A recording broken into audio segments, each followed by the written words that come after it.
So first up, no longer the most recent addition, thanks to a surprise signing late last night on a Monday, but R.J. Luis Jr., a 6'6" freshman transfer from UMass, super talented wingman, averaged 11.5 points per game last year, 4.5 rebounds, 1.3 assists, 1.1 steals. Shooting splits were 46% from the field, 35% from three, and 79% from the free throw line.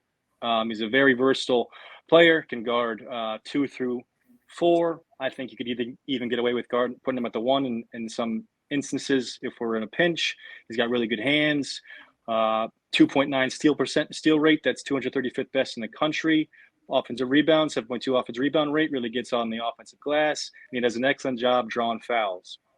His 1.2.8 points per shot attempt was higher than anyone on our team last year other than Joel Soriano.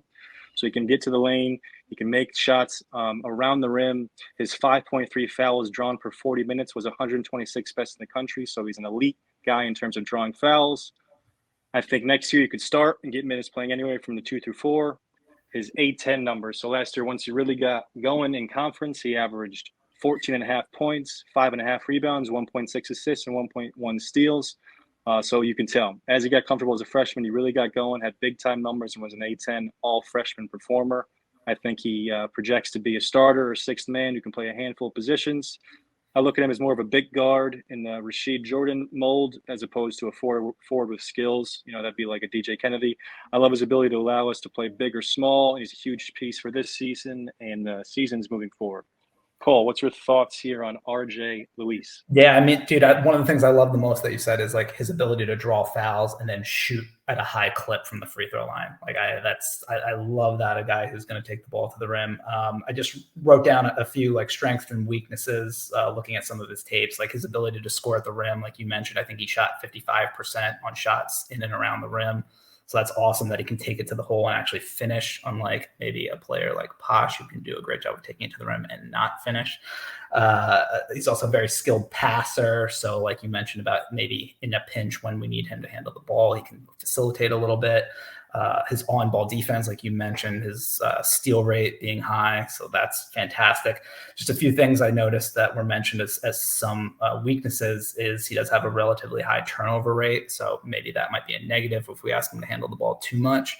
And also his ability to shoot off the dribble. So again, maybe we need someone, a facilitator at the point guard spot who can create for him if he's going to be shooting like, spot up shots as opposed to having to create for himself off the dribble unless he's taking it to the rim. So good point. Definitely excited. Definitely, like you mentioned, I view him definitely as the starter and maybe one of the biggest acquisitions that Rick's gotten so far.